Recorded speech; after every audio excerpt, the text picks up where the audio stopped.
This episode of the Ready State podcast is brought to you by Momentous Essential Plant-Based Protein. The reason we're talking about the plant-based protein is not so we can get into some argument on the internet about which protein allows me to express myself through my movement. It's about the fact that we have a whole lot of people, in spite of the fact that the regular whey protein has incredible enzymes that make it more digestible, cannot handle lactose. Yeah, it makes them feel sick and they don't digest it well. And we also have a lot of friends who are vegans and vegetarians. And what we try to do in our family is be judgment-free. That instead we're saying, hey, look, you're going to eat the way you want, eat that's according to your values, but at least get enough protein. Yeah, and this protein is a mix of pea and rice protein. It has a complete amino acid profile, and what's, again, always the most important for me. Don't do it. You're going to say it. Actually tastes good. I know.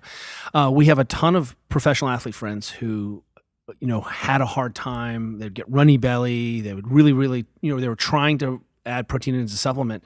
When they switched to a plant-based protein, when they switched to Momentous Essential Plant Protein, no problems, and they were able to hit their macros. Because, our model is eat whole foods first and foremost, but I oftentimes struggle to get enough protein during the day. I'm just going and just don't eat it. So I love myself a protein shake. It's how I hit my protein macros every day.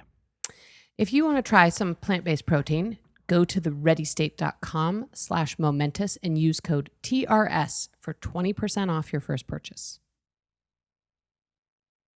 This episode of the Ready State podcast is brought to you by Chili Sleep. Look, the thing that I have battled my whole life the most is being a hot sleeper. The hottest, like drenched, pillow soaked, little chalk murder outline of my body. And no one wants to touch me because I'm 1,000 degrees. You are 1,000 degrees. There's not a lot of spooning going on in the Startup I household. ran into the Chili Sleep kids at a big conference and immediately was like, okay, this is the day my life changed, because Chili Sleep basically circulates cold water underneath your sheet at a temperature that's right for you. I started sleeping better. I started sleeping more densely. There are many options based on your cooling power needs and budget. And your budget. And I can really attest to the fact that of all the products that have landed in our laps over the years, this is definitely one of Kelly's favorites, and maybe one of 5 or so that he recommends the most to his friends and people he works with professionally. If you're also struggling to improve your sleep quality, oftentimes you've got the eye mask on, you've got the earplugs in, it's dark, you're off the blue light. This is the missing piece. It is the missing piece. And what's amazing is how cold I can get these days, especially when it's hot out. We don't have AC in our house, true fact, and it doesn't matter. Head on over to chilisleep.com/TRS to learn more and save off the purchase of any new Cube, Uller, or Doc Pro sleep system.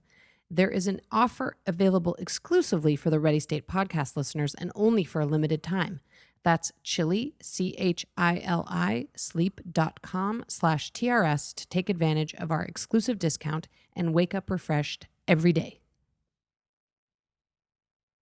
Dr. Brent Brookbush is the founder and CEO of the Brookbush Institute. He has led the development of an education platform that puts 160 plus evidence-based accredited courses and 3 certifications in the palm of your hand for a fraction of the cost of comparable courses and certifications in the industry. The Brookbush Institute continues to innovate with the intent of building the education platform all of us wish existed.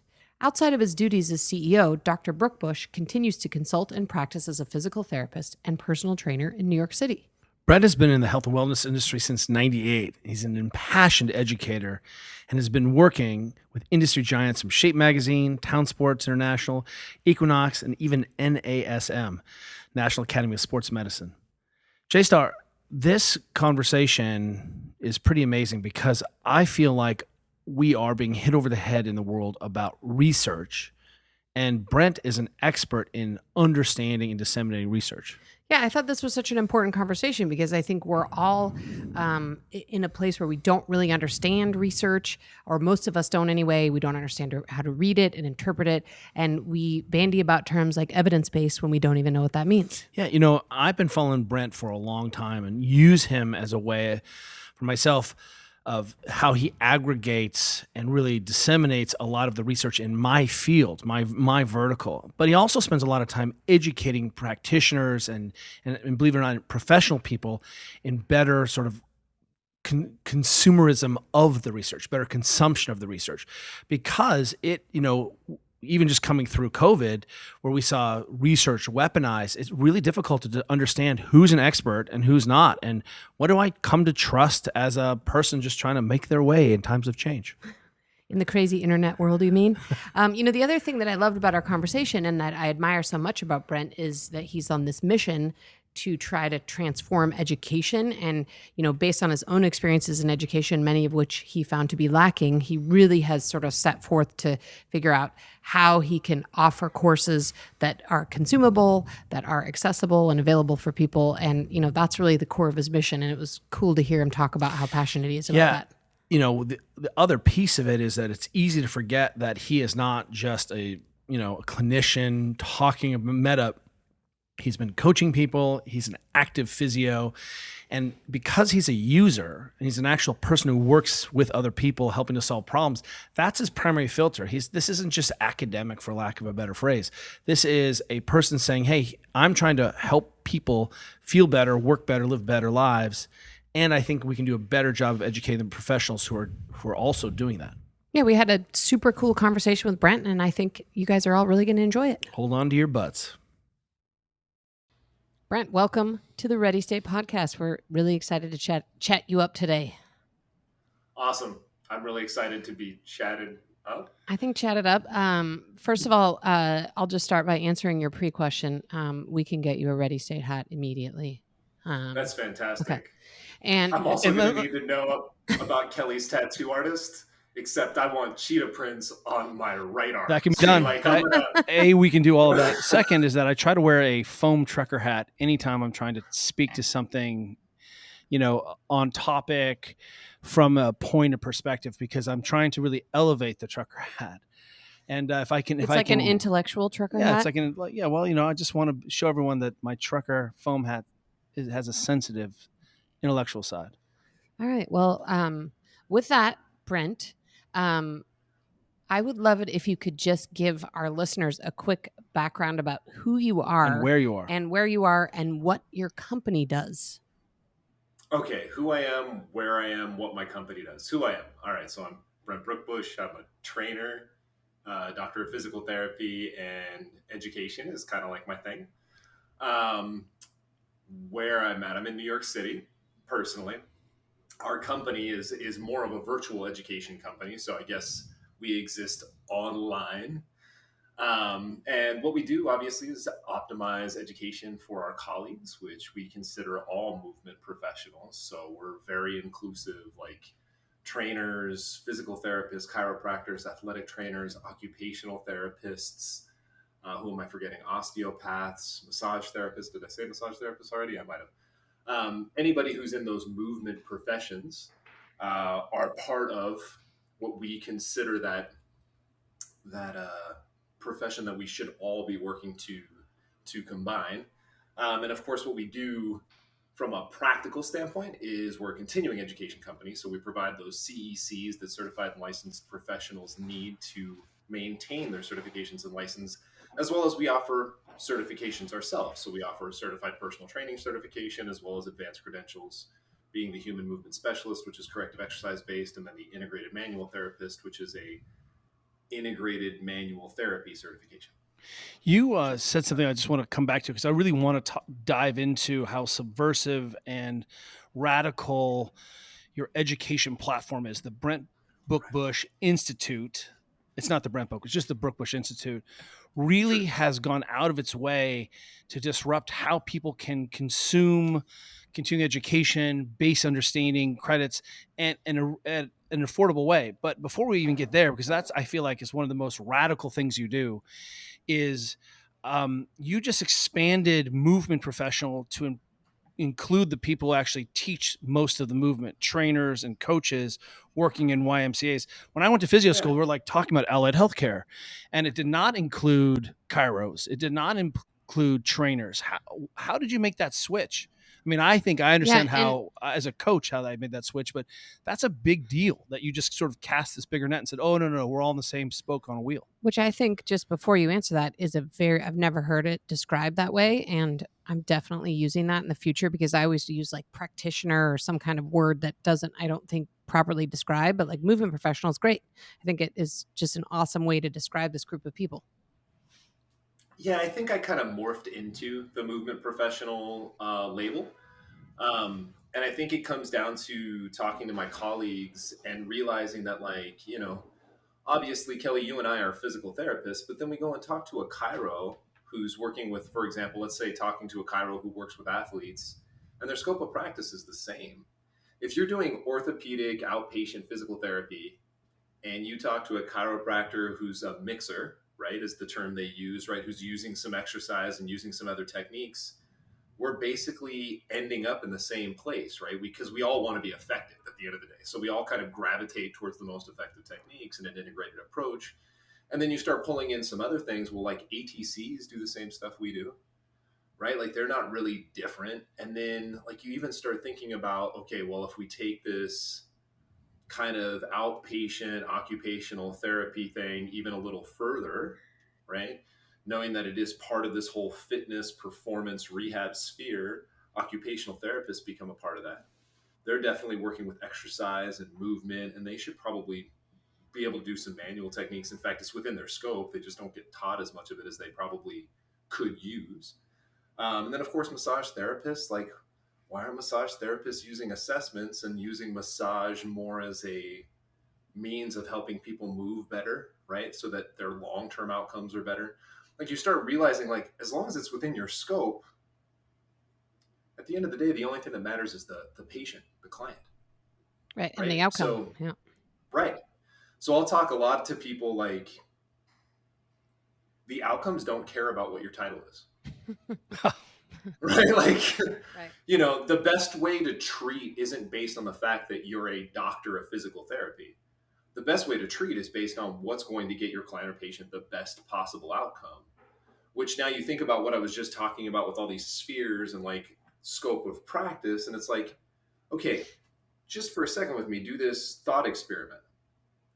If you laid out all of the techniques we all know, right, on a table, what would you choose? And what would it be based on? I can tell you right now, it wouldn't be based on, oh, well, I'm a physical therapist, so I'm going to pick up the Graston tools, right? Like, or the ISTM tools. We use smart tools over here, but whatever.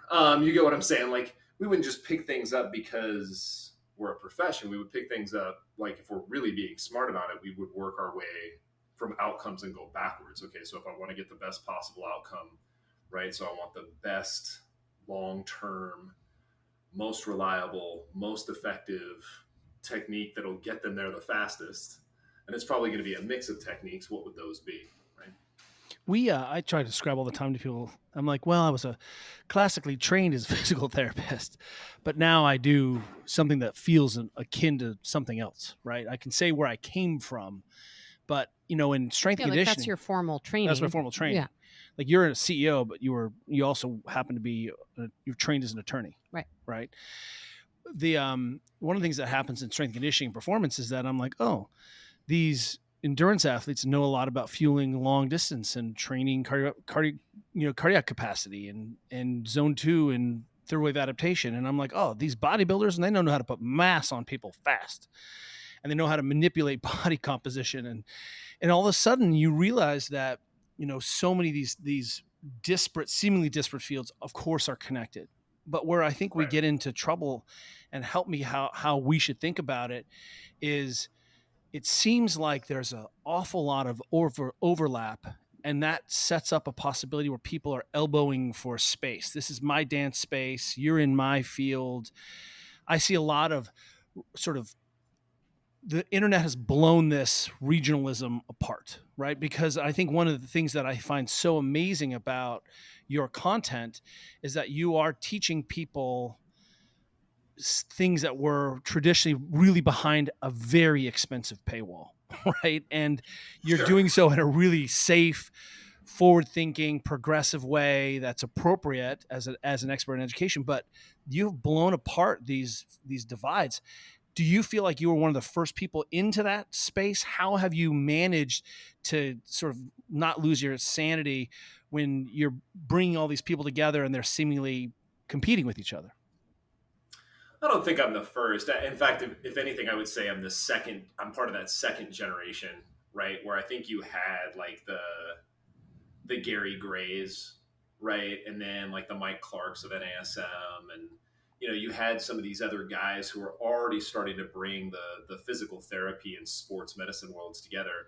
And to your point, like you have this huge overlap between endurance athletes and hypertrophy athletes, right? Like we know that like it all comes down to fueling and exercise and frequency and what are your acute variables and how do you periodize, right? And that's all within that stuff.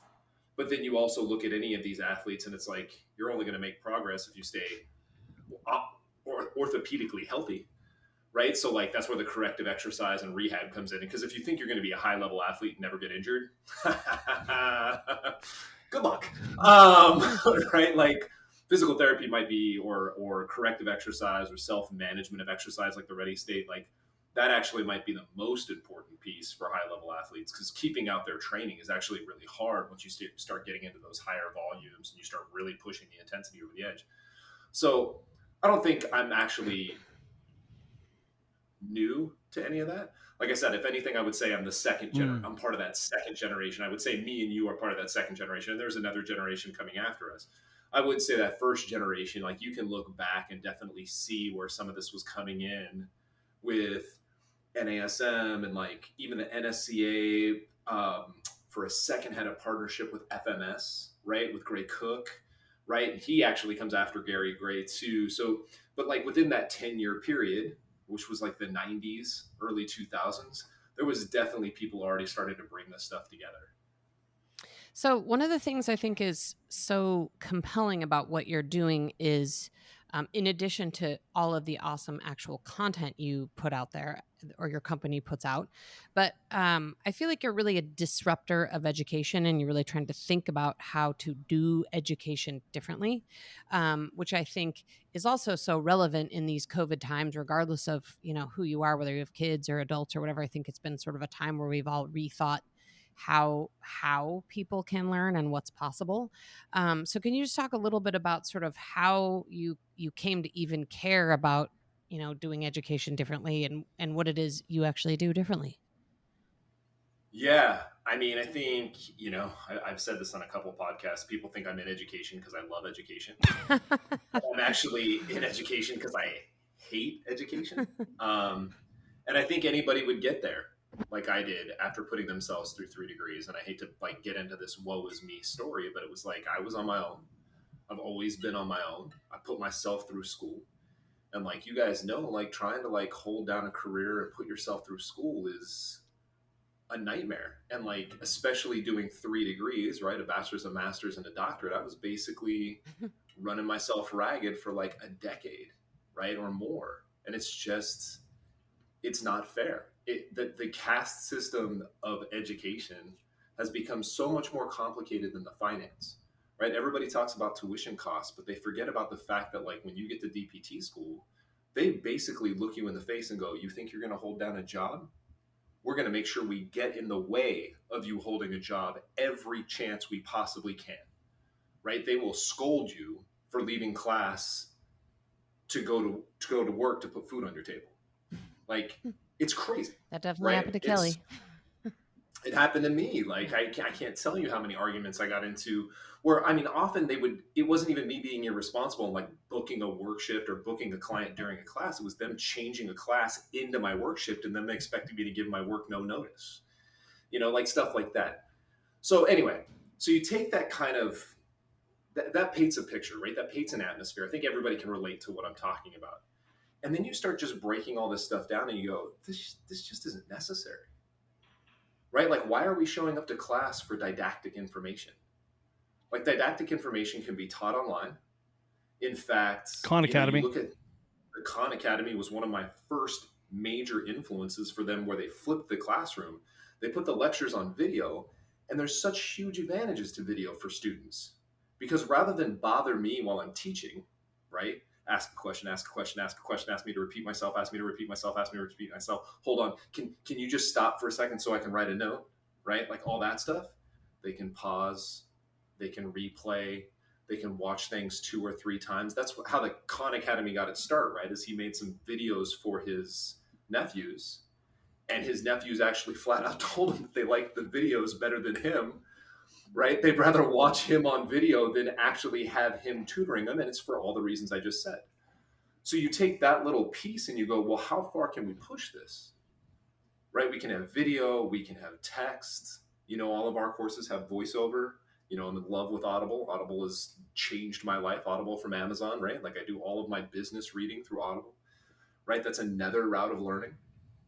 And then you start breaking that down and go, okay, well, not only are we going to have this multimedia thing, since we're online, we can put it on a couple different formats. We can be mobile on a phone, we can be on a computer. All right, so we can design for those two platforms. And then if we're going to get really crazy, we can start thinking about things like, well, shouldn't this be bite size? Right? Like, wouldn't it be a lot easier to get through education if you could do it 30 minutes, 60 minutes, 2 hours, 3 hours at a time, rather than having to sit there for 8 or 9 hours? I don't know, Kelly, me and you love to teach workshops, but you can look at like students at the end of a 2-day, 8 hour, 9 hour day workshop. They're like just fried, right? Now imagine now obviously workshops have their own advantages. So I'm not taking anything away from what me or you do for live workshops, because that's practical education. Those are a lot of fun. I think those events are very, very important. But when you talk about education as a whole, how much can we get modular, get online, right? So that they're convenient and portable, right? Put them in multimedia format. So whatever your learning style, and sometimes just the information you're looking at, right? Like sometimes information is easier to look at by text, right? Like research stuff. Some things are just you'd rather watch on video, like demonstrations of exercises. Some things you'd rather listen to a couple times while you're doing your chores, like practical applications or reviews of research you want to like listen to a couple times before you take your exam. You take advantage of all of that. Like, okay, well, here's the next advantage. If I can get it online, I can get it multimedia, I can get it automated. It is now infinitely scalable, which now all of a sudden we go, okay, obviously operating budgets for education. All right, and this is not a brag. This is not an exaggeration. Operating budgets for an education company are in the millions per year. There's almost no way to get around it. You start adding accreditation, web development costs, content development costs, like it's in the millions. But if I got to a certain membership base, how much could I reduce the upfront cost of education? And then all of a sudden, we were talking about the Khan Academy before.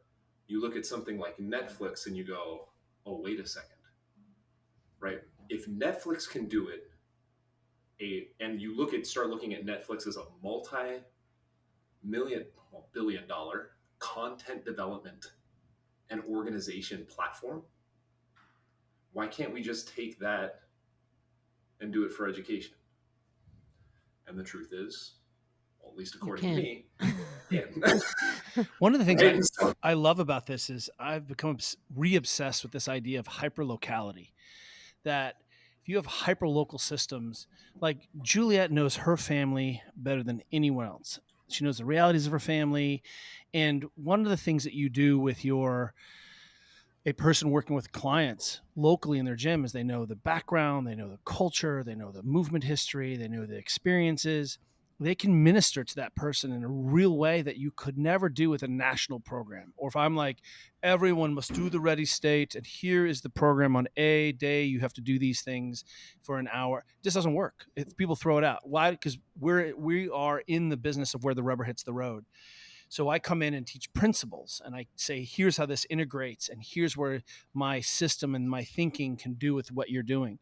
And I feel like the Institute, the BBI, does that really well Did you because just, is that actually a name? Did you just name it the that? Brookbush Institute. That's a BBI. I know, but I that's mean, what is that, Well, it's I just one saw B. Brent It's laugh. just one B. I just Bring saw, BI. I just saw Brent laugh when you said Brookbush BBI. I I know, saw him you know what I'm laugh, and I saying, was that's like, a- this must be a first. I think I said BBI on our text. But the idea is what you have done is create an opportunity to have the full guns and access, equity of higher education, really excellent content, and A, an affordable model, and B, in a way where someone can actually consume it that makes sense to their life. That I could be Right. from 10 to 11, I could work, or I I have a think the break. word for that is accessibility. It is, but also Yeah.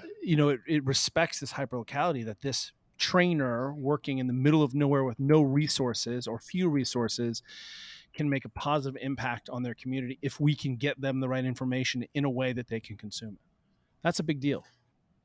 Yeah. I mean, we definitely think in like, we kind of have these like different parts of our business, right?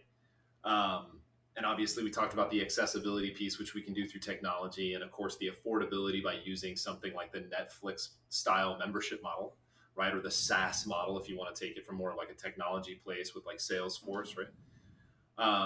And then you have that delivery piece, which you're kind of talking about. It's like, how do we make it flexible and convenient and optimize delivery, which is actually how I got the whole Brookbush Institute started. Was me going, there is a lot of smart people in our industry who do not know how to teach. There is a science behind teaching. It is kind of amazing that you have to have a master's degree in education to teach high school, but to teach a doctorate, you don't need to know anything about education. So bringing some of that stuff, like, that is really a head scratcher, right? Like the amount of yeah, training, just think about even the amount of training in education you have to be an elementary school teacher. And then we right. spend ourselves and pay for our kids to go to all these schools and colleges and graduate programs where those people have zero training in actual education. Yeah. That's And kind of a mind honestly, boggler. I feel like the sad thing about that is like you can get probably 70% to ideal education, ideal delivery with a fairly small amount of education and education. Like you could probably take a weekend workshop, get the majority of the way there, and then it takes practice, right? Like it takes a lot of like explaining it to students, seeing what explanations work better than others, seeing how your test results run out. You just A/B test, A/B test, A/B test, A/B test. It is A/B I'm testing. sure me and Kelly can talk for hours about like different examples, analogies, activities we've done inside of our workshops that start scoping and refining the way we deliver these things, right? And that is all lesson plan development, right?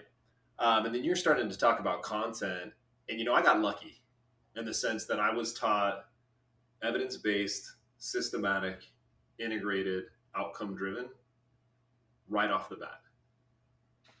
Right. So like I never had this idea in my head that it was Brent's way or the highway. Like it never crossed my mind that I would be able to go, hey, fitness industry, this is the Brent method, and you should buy my stuff because I'm really cool and I shave my head. Right? Like some of the, I mean, you guys laugh, but it's like some of the stuff I look at online, I feel like it's like just that random, right? So when you take those concepts, right, and if we add patient centered in there somewhere too, right, evidence based, it's like, well, evidence based, you have to be driven by your outcomes and then refined by research, right? Like, what is the research telling us to do, right? You have to be systematic about your approach. You can't just randomly take research. Like, how do you create a process that allows you to review research in such a way that it's going to improve accuracy and reduce bias and errors, right? Like, so you like this whole idea behind accuracy of information, and you kind of end up like what we're talking about, where it's like, it's not, the quality of information is the way it is, not because we're just trying to be the better than the next guy. It's like, no, this is evidence-based practice. This is what everybody's been talking about. It just, unfortunately, as me and Kelly have talked about on several occasions on our little personal notes back and forth to each other, seems like there's very few people really willing to put in the effort to be evidence-based. I have a couple questions. Go I ahead. do. I mean, I have like 10 questions on this evidence-based practice thing, but before we get Bring it. too far afield from that, um, we recently put, Kelly and I both also listen to a lot of audiobooks on Audible, huge fans. And it's really, for me, changed just the amount of books I can consume because, Oh I yeah. can listen to a book while I do the dishes or fold the laundry or, go for a walk or whatever. So that's been miraculous. But we recently, we're making a note in our newsletter about how we listened to some book. And then we decided to do a poll on the Ready State Instagram stories about whether listening to a book on Audible is reading or not. And before you answer this question, given that I consider you to be an expert in education, whether you would call yourself that or not, I actually was really surprised because to me, it is reading and does count as reading. And my assumption is that it is absorbed into your brain in maybe a different pathway, but like still is sort of Maybe the same even as reading. better pathways. But and the last time I checked the poll though, it was like, 52% it is reading, 40%, 48% it isn't reading, which really surprised me that many people thought it isn't reading. So before I ask you about anything actually related to your expertise, what do you think about that? And can you put this debate to bed once and for all? Well, we could just say I listened to a book, which then just makes everybody scratch their heads too. Yeah. But you brought up, I actually think I call it reading a book. To your point, I get through something like 70 to 100 books a year on Audible. I do all the same stuff you do while I'm actually watching my neighbor's dog this week, while I'm walking the dog, chores, while I'm doing my warm up and corrective exercise or my cool downs. I just take in all of these books. And everybody has the same critique and they are totally missing the point. So I hope everybody's like listening in right now. I don't absorb as much when I listen to a book. Okay, but you don't read books. So absorbing less of something is still better than than absorbing nothing of nothing. Of nothing, Yes. right? Yes. So, like, I admit that if I sat down and read a book and took notes, I would probably retain more. But if I retain, let's just say 10% of what I listen to, 10%, that means at the end of the year, reading 70 books, I've absorbed the equivalent of 7 full books. How many people actually read 7 full books a year with 100% retention? Yeah, that probably Right? zero. Not to mention if I so I have to your point, I was just gonna there's not recommended, there is mandatory reading for my employees. And what I will do is before we have a meeting going over those books and how they apply to our overarching strategy, I'll listen to them again, which then puts my comprehension even higher. Right? And if I really want to comprehend a topic, I'll listen to multiple audiobooks on the topic. And what you start to do is once you start understanding the language around a topic, your retention increases. Yeah. Okay, Brent, CEO, tell us what some of those books are. What do you make your... Okay. Like what are your, That's top great. 5, top 8? What are the not to miss? Great. Okay. So we can actually take one of the books and go back to another conversation that I think that we want to have, which is life is probabilistic, right? Nothing is perfect. We're looking for best probable outcomes.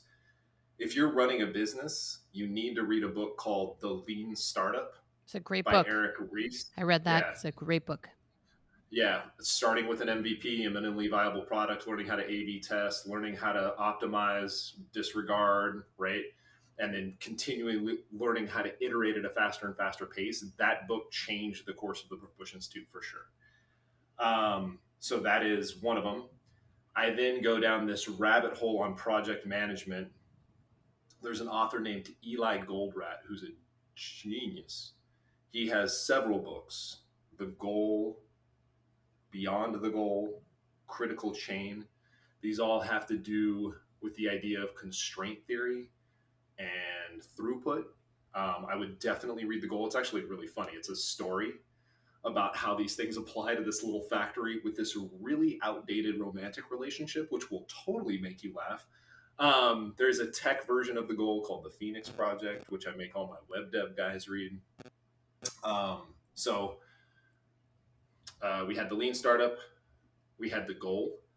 What are some other books I have my guys read? Deep Work, I think, is a really important one to learn how to improve the efficiency of your day. I actually teach a business lecture. I've done it a couple times at conferences of essentially the most important thing you can learn is what to do with your time on a day-to-day basis, right? So like how efficient can you make your day, right? But I have certain things I do at certain times of the day because I know I'm more effective at those things at those times. So like I can't do technical writing at night. Like my brain just won't do that. But I don't have a problem being creative in meetings. And I don't necessarily have a problem doing grunt work at night. So my day usually goes technical writing, meetings in the middle, grunt work at the end, right? So that I maximize my efficiency. And that's all from that Deep Work book. Beyond that, we'd have to actually like pick a topic because I know so many books in so many different directions. It's kind of hard. Like I'm reading The Model Thinker right now, which is all about the multi-model theory and how if you use multiple models to look at a problem, you're more likely to be accurate than if you only look at one model. I'll read stuff on logic, with Salman Rushdie being in the news. I've been reading through his books. The Moore's Last like Sigh, one of my all-time favorite Salman Rushdie books. Well, we obviously we'll obviously link to all these books in the show notes for anyone who wants to read them.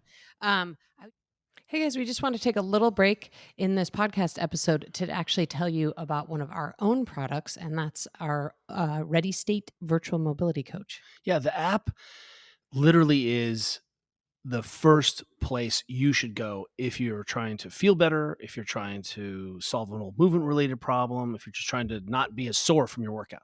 There is so much going on in this app. We have a mobility test that is comprehensive and designed by Kelly Starrett himself. It's pretty good. So you can figure out what your biggest limitations are and start to work on that. There are sport-specific mobilizations if you want to try to lift more or run faster. There is a pain area. And we even have a ton of bonus content. You can do challenges around squat and ankle and a bunch of other specific body parts, so you can just generally get more supple you're and killing awesome. it. You should talk about this app more often. Look, we started the original mobility project back in 2010 trying to help people solve problems for themselves. We think that every human being should be able to perform basic maintenance on themselves, and we want you to be able to engage in some self-care in a really reasonable, responsible way. One of our favorite parts of it, daily mobility. You have a 10, 20, or 30-minute follow along with me. If you just have a ball and a roller, think you want to feel better, move better, play along. I mean, we really feel like that's the base camp practice. Then you can add in what you need. We're really proud of this and what we've created here, and we think you should give it a try. Fact. Head on over to thereadystate.com/trial and use code POD20 for 20% off your first month. And just FYI, including your 2-week free trial, that's literally 6 weeks for $11.99. You can't beat that. There's so much amazing content to help you feel better and move better for $11.99. For, in the words of our podcast producer, bananas. To read them. I do want to go back to this pre-Audible discussion that we were having. And thank you, by the way, for your feedback on Audible. It was probably just to sort of make myself feel better about all the audiobook books I listen to. But you have said the phrase evidence-based practice a few times on this podcast. Can you define what that is for people who don't know? And yeah, so that really is the greater conversation of something that you really try to do. And you can see it in your social media about talking about research and talking about what is and isn't evidence-based practice, so people can begin to help sort out who's an expert, who's not an expert. Like, what do I listen to? I think that's really the heart of what's so confusing about this health and wellness space right now. It's really difficult to tell where I should give my attention.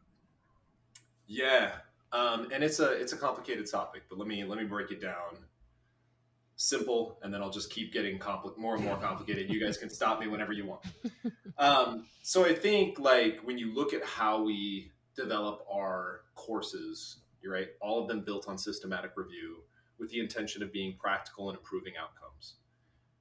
It really comes down to one thing: accuracy. I think my students deserve the most accurate information available. And that comes from, again, hating education and the amount of times I've had to reteach myself stuff because a teacher was completely inaccurate at some point in my education process. And Kelly, I know you felt that in physical therapy school because you almost always, in almost every physical therapy school in the country, get that 175-year-old whack job who's still teaching stuff that like doesn't make any sense, never made any sense. Like, I'm feeling axonal flow move through your nerves in your arm, right? Like really weird stuff. Um, but I don't think that's Don't fair. text my axonal flow, bro. Yo, yo. So, if we just go back to the education piece just for one little second and go, I think my colleagues deserve the most accurate information I can possibly create. Okay. How do I get there? Well, there's this evidence-based practice thing. Sackett et al. Is probably the reference that is most widely used. He talks about a three-legged stool. I'm going to simplify that three-legged stool because he's actually not particularly clear in the article. But if we simplify the three-legged stool to outcomes, right, hopefully from objective, reliable assessments, research, he talks about third-party objective data, but let's talk about peer-reviewed research there. And then, of course, we talk about personal experience, all right, or professional experience being that third piece. And I do think that that piece is important. It's kind of funny how some people take it way too far and then some people squash it all together, right? There's not a lot of balance around that one. But that's the three-legged stool, right? And let me give people an example, a concrete example. I just saw a big system review that looked at the efficacy of having your meniscus scoped. And it turned out maybe taking your meniscus out wasn't as great as we thought, right?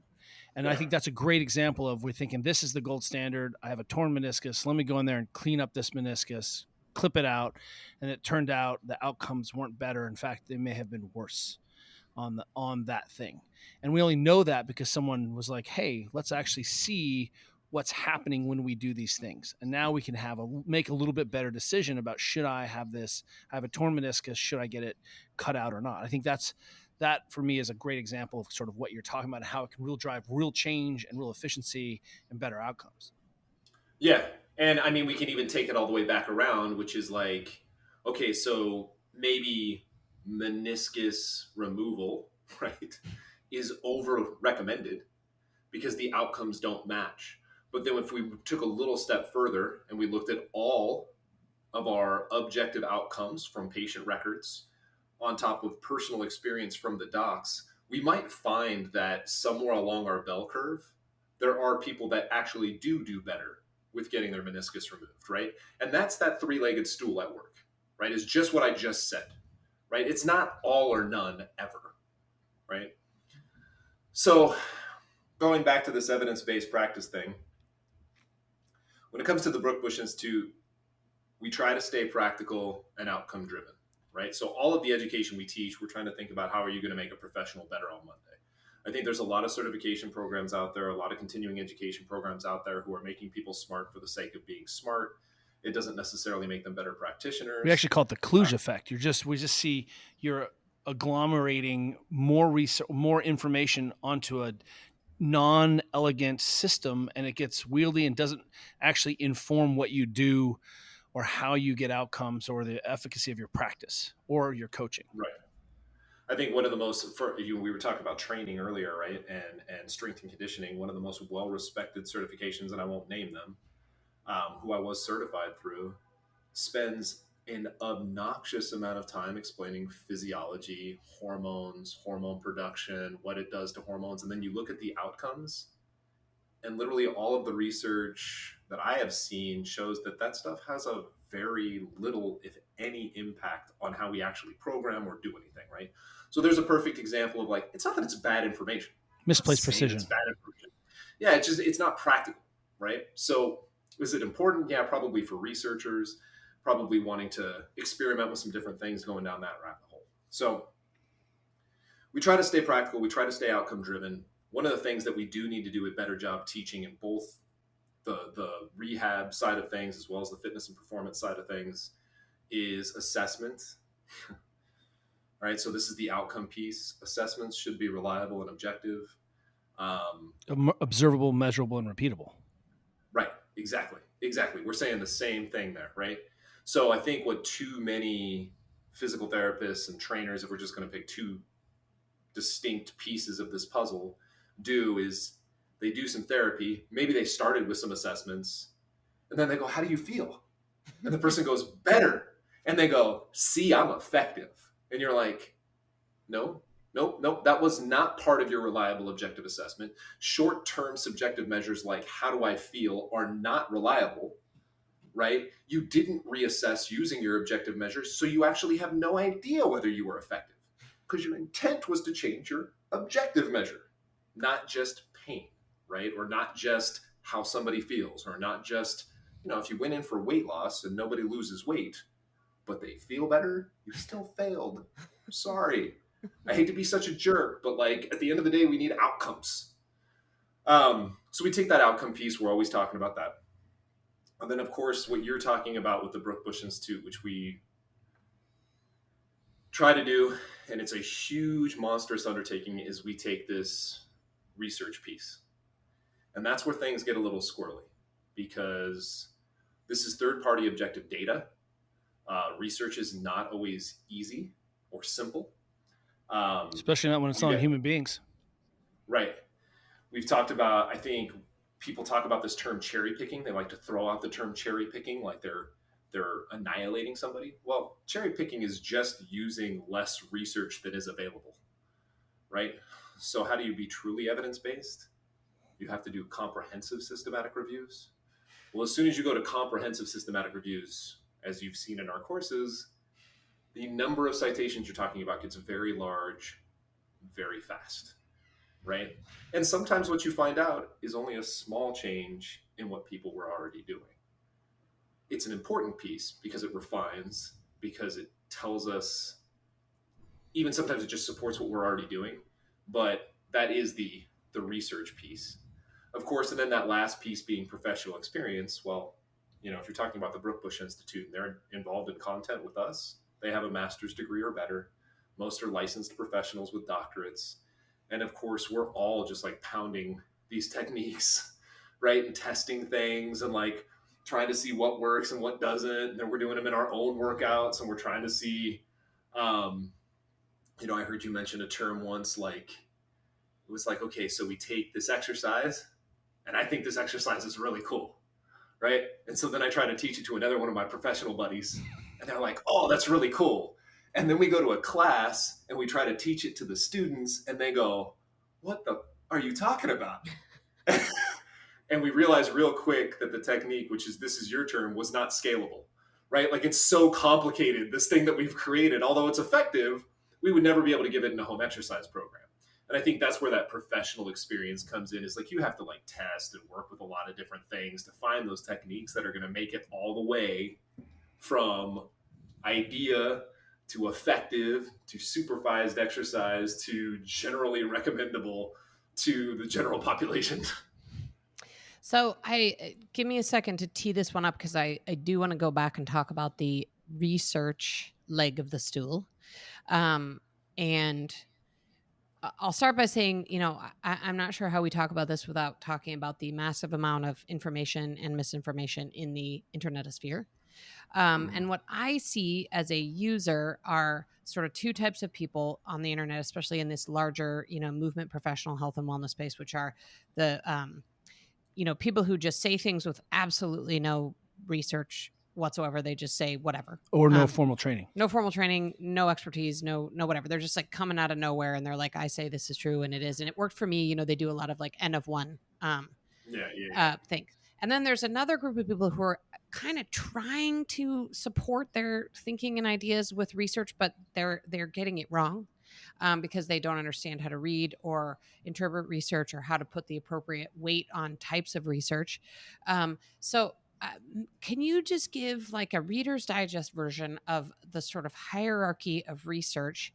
Because you'll see people talk about, well, in a recent meta-analysis and in a recent peer-reviewed study, and there was this longitudinal study. And honestly, I think like 98% of people don't understand the difference between those things, nor do they know how much weight to put on one versus the other, like which actually has more meaning and which has less meaning. So do you think you could, I realize that's a gigantic question, but do you think you could Yeah. um, try to Let me teach Reader's introduction Digest? to research Yeah, methods yeah. in I mean, 10 minutes. if Here you we could, go. yeah, here you go. I only had 3 semesters of research. Just That's go. it. Just, little, Yeah, little, exactly. 100,000 foot level Don't forget version. 2 semesters of statistics. Um, Oh yeah, that too. so yeah. Let me get into some of that because this is important. I think we can come at this thing a little bit with a couple of myths that need to be broken down. Okay. Number one, supporting your ideas with research is confirmation bias supported by research. Developing your conclusions after reading the research is how evidence-based practice actually happens. When you go and read data, you're supposed to go in and if we're talking about the scientific method, that's all we're talking about at the end of the day. It's a scientific method. If we're talking about the scientific method, you're supposed to go and collect the data and then try to make sense of it. Okay? That's what evidence-based practice is. Now, if more people did that, and then they took this second point into perspective, research does not conflict with other research. I said it. Right? Research does not, generally speaking, conflict with other research. Data is data. It is a researcher's responsibility to look at all of the research to develop a nuanced, detailed conclusion that makes sense of all of the data findings. For example, we had that example of meniscus removal, right? Well, somebody's going to go out there and find a couple studies that showed that meniscus removal worked. Right. Well, that conflicts with this meta-analysis. No, it doesn't. We know that generally speaking, meniscus removal was over-recommended, but for this subcategory of the population, meniscus removal may be the best intervention for the best possible outcome. That is a nuanced conclusion. That is what science is all about. Now, as far as the levels of evidence, this whole topic needs to be blown up. We need to start over. Meta-analysis and systematic review are not the highest levels of evidence, period. They are a different type of evidence, like a textbook. They're a review. It's like watching Siskel and Ebert review a movie, right? It's not the actual movie. Meta-analysis does not make the data more reliable. It makes it less reliable. It adds potential bias and error, right? So does that mean systematic review and meta-analysis are not helpful? No, they're good as a general like overview of like what's coming in, right?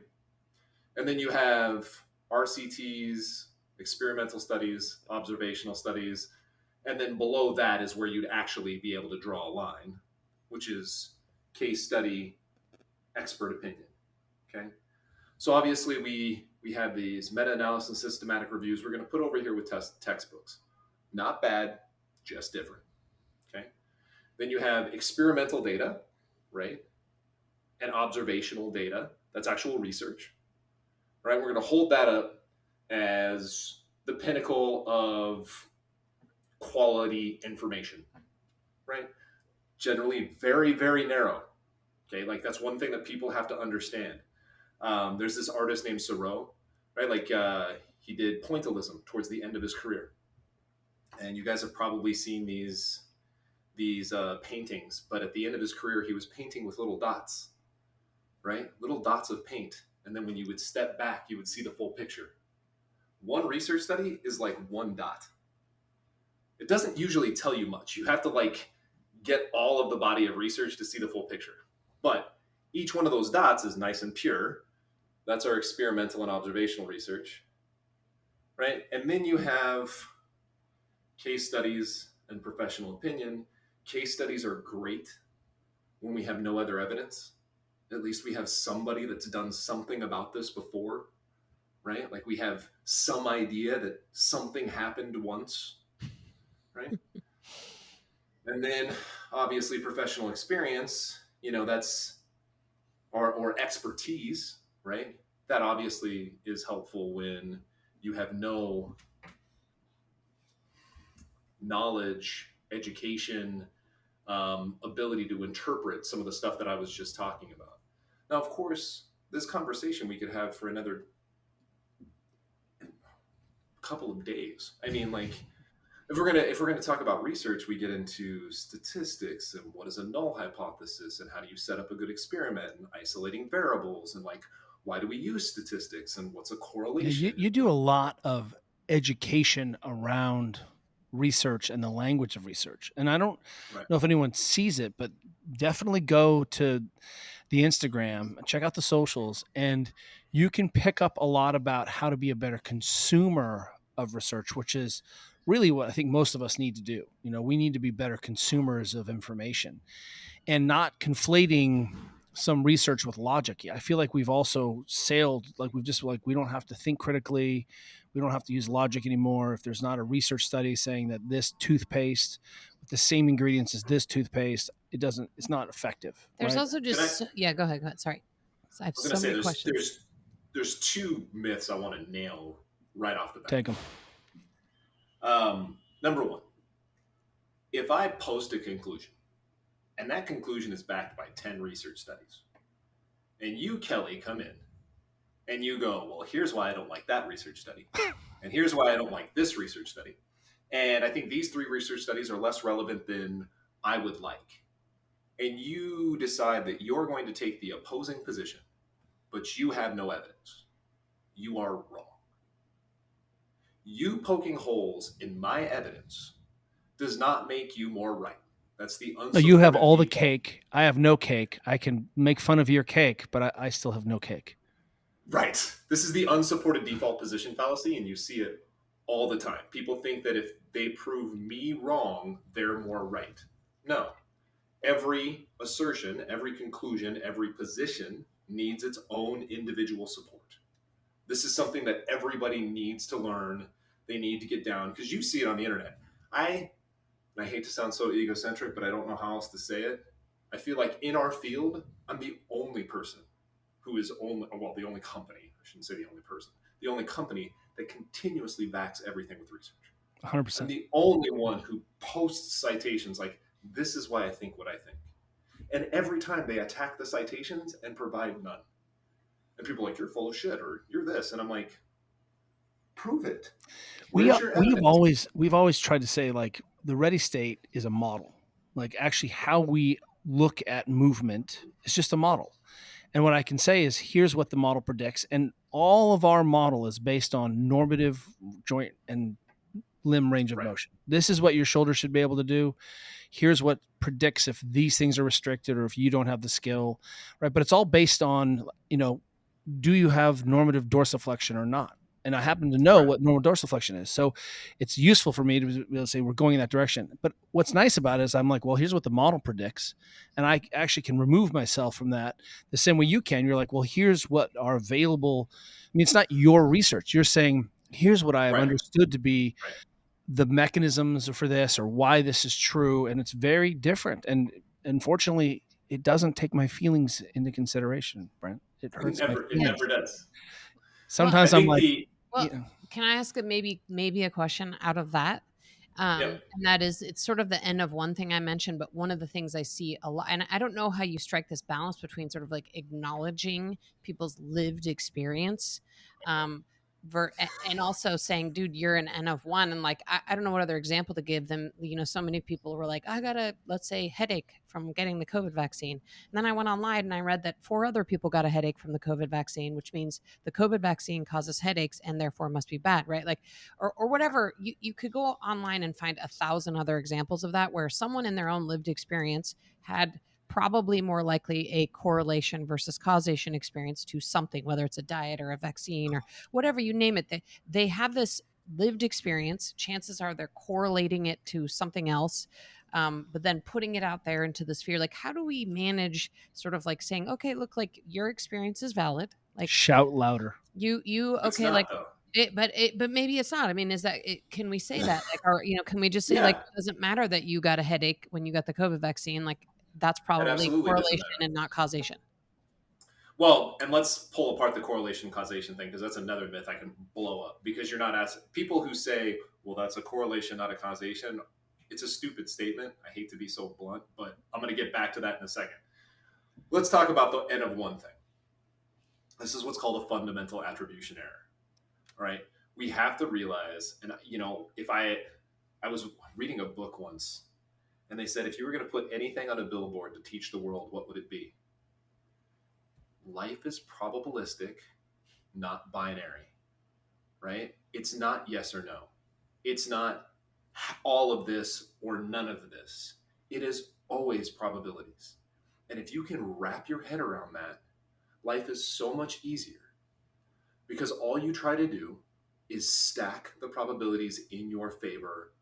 You know things are going to go wrong, but if you stack enough of them in your favor, eventually things are going to lean in the right direction, right? Like this is how my business operates. How many tests can I possibly run today, right? So I'm going to run all these tests. Now, how we weight those tests might be about how much they cost, what the chance of actually affecting our outcomes are. But are they all going to work? No. No, if every one of my tests and ideas worked, we would be having this call from my personal jet. Right? Like it would be a totally different conversation, right? You were talking about the COVID vaccine, and let's jump into this for a second because this was, to me, watching the COVID thing play out was just watching the nightmare that is the lack of education around statistics and science in school programs. Okay, did people die from side effects of the vaccine? Yes. Absolutely, 100%. What were the chances of dying from the side effects of the vaccine versus the side effects of the disease? I mean, those two things are not even close to one another. Okay. We're talking 10,000 to 1. The number of people who died in the United States following the vaccine is so much smaller than the million people we lost from the virus. And people are like, well, I still don't have to take it. You're absolutely right. You do not have to take it. But if 1 in 400 people, which is the number of people who died from COVID in the United States, 1 in 400, if 1 in 400 people died crossing the street in front of your house, you would not cross the street. Now, if I told you you could cross the street next to it, and your chances immediately went to 1 in 10,000, which that is a ridiculous statistic. The number of people who died after getting the vaccine is actually much, much lower than that. But let's say it's 1 in 10,000. If you had a choice of going 1 in 400, you might die, or 1 in 10,000, you might die, you're going to cross the street that is 1 in 10,000 every time. That is setting yourself up for a life based on probabilities. Might you die crossing the 1 in 10,000 street? Absolutely. Nobody's denying that. Nobody's saying that this is any less sad. But it's a little unfair to think that nothing is ever going to go bad for anything that we do, right? Like that, it just doesn't exist that way. Now, when we talk about models, we talk about what we do. We have to think in the same way, right? So people will be like the research. Tim Hewitt, one of my favorite researchers, right? He does all this research on the correlation between knee valgus, right, during things like a squat or the left test, right, which is kind of like an overhead squat assessment when you do a depth jump, right? Squat or left test, right? Knee varus, knees bow in, and future risk of ACL injuries. Could you have knee valgus and never have an ACL injury? Yes. Yes. But does it increase your chance of knee pain and ACL injury? Yes. So which direction are you going to go? Right? Like that's all we're talking about. Do I get things wrong? Yeah, I've had patients where it didn't work. Kelly can appreciate this. I've talked to this about classes. Any physical therapist who says they haven't flared up a patient is lying. Right? Like, Oh, you are way more sensitized than I thought. Sorry about that. Yeah. Whoops. Next time I'm much better at identifying that. I will want to leave here, being able to manage that a little more effectively. Yes, that's true. Yeah. People ask me, like, have I ever had somebody get off the table and their overhead squat assessment was worse? Yeah. Yes.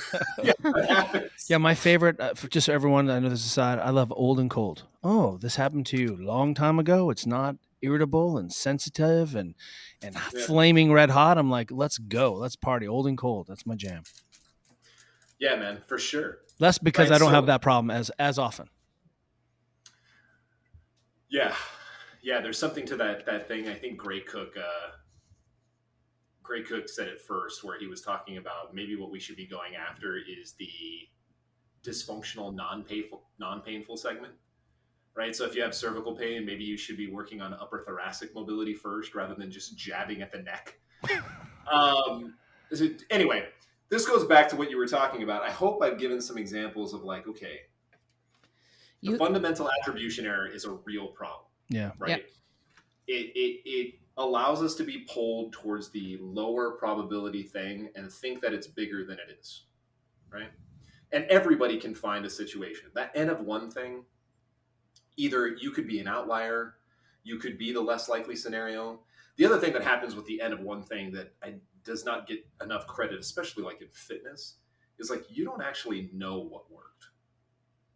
Well, the paleo diet worked for me. Well, just so happens that when you went on the paleo diet was also the first time you ever tracked your nutrition, first time you ever ate less calories, the first time you ever worked out on a regular basis, the first time you ever started tracking your sleep because you happened to get a Fitbit or iWatch or whatever at the same time. Or self-identify with a paleo community and suddenly had support.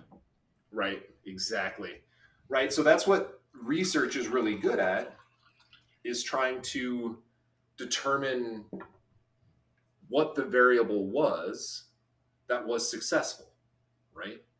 So if we put 25 people on the paleo diet, all from different walks of life, and everybody loses weight, okay, then we think maybe the paleo diet might have something to do with this. We could take this one step further. If we're going to go through these levels of evidence, that would just be an observational study, right? We could set up a randomized control trial, do somebody not on a diet, do the paleo diet, and then compare it to something, like maybe just a low-calorie diet, right? Same calories as on the paleo diet, but just a normal mixed diet, right? We'll call it a normal American diet. That would be an interesting study, right?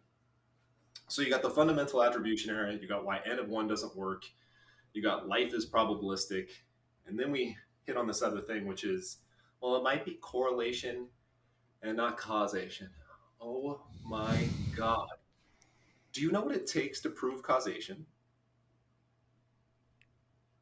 It's probably hard. Okay, but that's, you know what? That's the right answer. And here's why. Because people are like, well, is it a correlation? Yes, it's a correlation. But you've set up an argument that can't be won. Like, how do I prove to you that it's causation?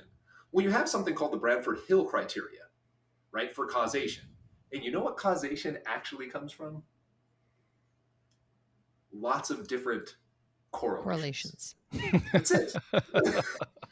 Right? So, like, if we have a bunch of different correlations that, under multiple circumstances with different audiences, with different experiments, different research studies, all kind of point to the same cause, we start to believe that there's causation there, right? Like this argument of correlation versus causation, it's stupid. It's like, what end of the spectrum are you on? We're actually looking for correlation.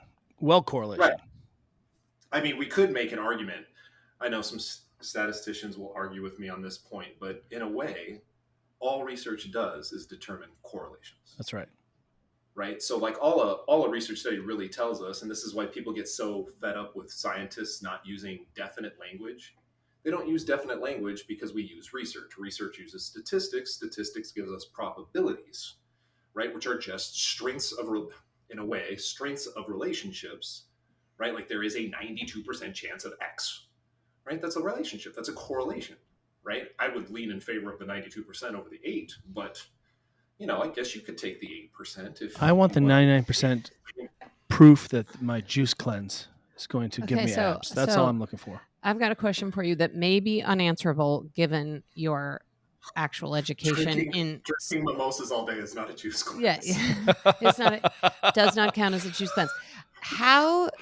So one thing I want to say when I listen to all this, and my background is so different from yours I just have to say, I really love that because sometimes I'm like, hey, define your terms. You said stretching doesn't work. What do you mean by the word stretching? People don't even know. We can get into. They don't even know. We're going to do part 2. Okay, but I'm like, you don't then define your terms. So one let's of the define your things terms. when I hear you talking about this is actually I'm really grateful for my law school education, because what's hammered into you in law school is that you don't know anything. And that the answer to like 99.9% of questions is it depends. And so you're actually literally trained to think that like it's okay to have duality and that nothing is binary. And, you're speaking in terms of probabilities, but it's like, in the law, it's like, well, it kind of depends because there is this law, but then, you could have murdered this person this way and then someone else murdered this person this way. And then, so it depends on how you applied a lot of those two different set of facts. But anyway, it's very similar, just sort of a different way of coming at it. Like there's a lot of people buried in your backyard. Yeah. I was going to say the same thing. I was like, why did she look at Lisa when you said murder? Murder. But what I wanted to actually ask you, and again, this may be hard for you to answer because of your educational background, but like, what do normal people do, right? I think there's a lot of people who are actually, taking in information on the internet and they really actually care and they want to try to, learn and choose people to follow who are giving them good information, and be able to distinguish between what is entertainment and actual information. And, like, how do regular people who are, educated at different levels, but like still kind of care about trying to understand correct, accurate information, how do those people sift through the quagmire of misinformation to identify what is good information? I mean, I do think, by the way, understanding the hierarchy of research studies is helpful, because one just side subtext is that I feel like whenever anyone writes like in a recent meta-analysis, just because the word meta sounds so awesome that people actually think a meta-analysis maybe has more weight than some other kind of study, because meta sounds, I don't know, it just sounds huge. Right. So how do people navigate this? That's why I use mega analysis. Yeah, I mean, it's like a mega analysis, but meta. Yes, that's a great question. I think, number one, you have to try to stay away from the logical fallacies, right? Like, I see way too much of this on the internet. I think politics, there's no doubt that the political environment is affecting our scientific community, right? Like, people have politicized everything to the point that it's like they use the same, well, that's your belief. And you have to, what's the word I'm looking for? You have to respect my truth, right? Like, they have this idea that we all are supposed to respect each other's opinions. No, actually, I don't have to. This is science. I don't care about your opinion. You're a 25-year-old new grad. I've been educating for almost as long as you've been alive. I'm sorry, I actually do not have to consider your random ass opinion that you just came up with without support, right? So I think this idea that every idea should be respected is actually not true. I think not giving up, not falling for these fallacies, continuing to try to learn is actually the most important thing you can do.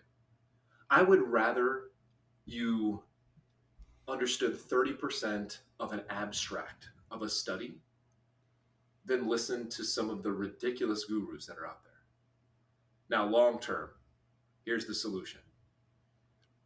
Me and Kelly Starrett have an immense amount of work to do to make sure that we are at the top of the hill.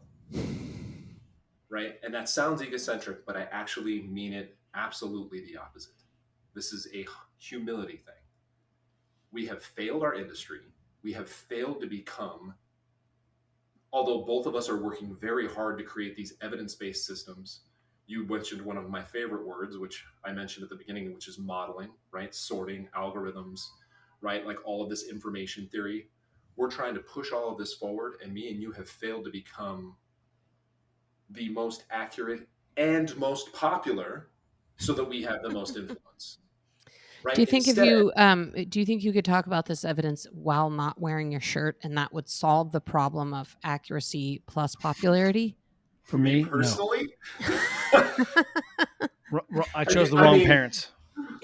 yeah, I was about to say, I think one of my parents might have been a vampire. Like, I am so pale. It's a little ridiculous. I think it's sad. It's sad. I can't go to the beach. It's an affliction.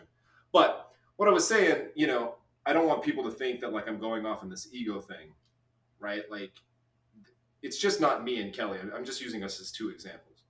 Like those of us who are trying to do a systematic approach to refining evidence-based practice are not winning the war of marketing. We're not winning the war of getting the word out. We're not winning the war of making it accessible.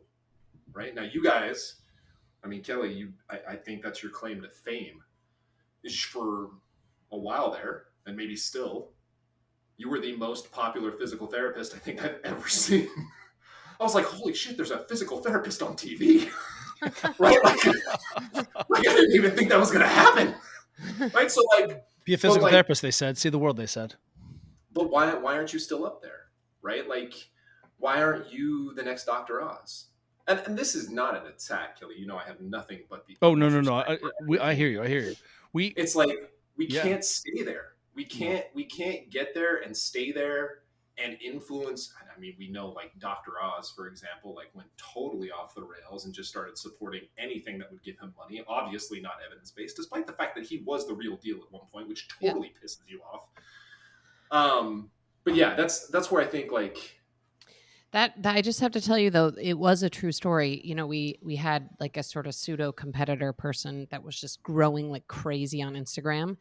And I said to our social media team, I was like, hey, so, our content is as good, if not better than their content. Better. And yet their, Instagram following is growing by 10,000 a month and ours is growing by 1,000. Like, what's the difference? And literally with like a completely straight face, our social media guy's like, well, the guy in their video is never wearing a shirt. So that's where we are. And I was like, wow, okay. So like that's the, again, it's like, how do we, all right, I wasn't going to do this, but yeah, you're like, anyway. So I just think that's an example of, right. Cause I think it's such a point well taken that it's like, how do you have the best information, the most accurate evidence-based, practice? And then how can you also make that the most popular? I would love, that's the ticket. I'm going to cherry pick some of your social posts. Yeah. That I think are the most controversial. And what I would love to do is have another episode where we could talk about these, I call them like zombie thirst traps, where it's a thirst trap where you're looking for attention on the internet. So you post a zombie argument and that I'm like, this argument should be dead already, but it's not. And you needed attention. So ergo the zombie thirst trap. And you do such a good job of taking on foam rolling doesn't work. Stretching doesn't. Like some of these, I would love to go through with you sometime and talk about some of these. I'm going to call them third rails. I don't even touch them anymore. I'm like, it's not worth it. There used to be a show called Mythbusters. Is that what it's like? Be. It's like Mythbusters with Brent and Kelly. Yeah, I mean, I published Fitness or Fiction in 2011 with that was all myth busting with research. That was my first book. It's so good. I do feel like, no doubt, I feel like we could do coffee talk with the three of us for like ever. Like we could do this weekly. Like we never run out of topics to talk about. It's never ending. Welcome to Zombie Thirst Trap. Today we'll be taking on. Yeah, it really. I think it's. Today we'll be taking off our shirts and taking on. I think I want to wrap this because we have a lot in common. You and I are friends. Juliet and I are obsessed with the things you're really good at. Where can people begin to learn more about the Brookbush Institute? Where can people become curious about following the way you're thinking and teaching and promoting science? Where does someone start to kind of know a little bit more about your brain? Yeah, I mean, brookbushinstitute.com is the website. We try to make things as open as possible, like brookbushinstitute.com/courses is like all of our courses. Like you can see all of them. There's free to view courses. Um, I think we're on all social media platforms: Instagram, Facebook, LinkedIn, YouTube. We're even on Twitter, although I really don't like Twitter much for the fact that it's the haterverse. Um, so I think if you're on social media, like you can definitely take us in that way. Um, I think I'm gonna a little sales pitch here. Like we are using a Netflix model, and when we say a Netflix model, we literally mean a Netflix model. We are $19.99 a month, cancel anytime. And every course you take with us is approved for CECs and counts towards certification. So like, I think there's a lot more people who should just try it. We even have a 30-day money back guarantee if you don't like it. But like, I'm not saying that just to like sell you a membership, but it's like the upfront cost is low because we believe the upfront cost should be low so that you can try what you're going to get involved in. Because I mean, the bigger commitment is not finance, it's time. So, right, like we know that. So yeah, brookbushinstitute.com and everywhere on social, and now on the Ready State podcast. That's right. We'll get you over to TikTok eventually, my bro. Yeah. That's right. I'm an excellent twerker. I just want to see you pointing and lip syncing to research. That'll be my jam. That's exactly right. He's all about accessibility. I'm telling you, he's my pocket PT. He is Brent is in my personal cabal of touchstones of understanding, trying to understand the world. That's really what I'm trying to do. Is understand the world and bring some people along with me. And the Ready State was my next business idea. So I say that out of love and affection. Like I think it's so important that more people have access to trying to help themselves. Like that's like I was talking about the caste system of education. There's this other caste system that's like all of the self-management of injury prevention and injury recovery that you guys do. That I was like, that was my next business. You took it, Kelly. So I'm not going there. Well, I had two choices. I was like, I can do research and education, or I can do this self-care. And I was like, ooh, self-care. Thanks for leaving me with a tough one. You're welcome, buddy. Hey, thank you so much, my friend. Thank you so much. You guys are very, very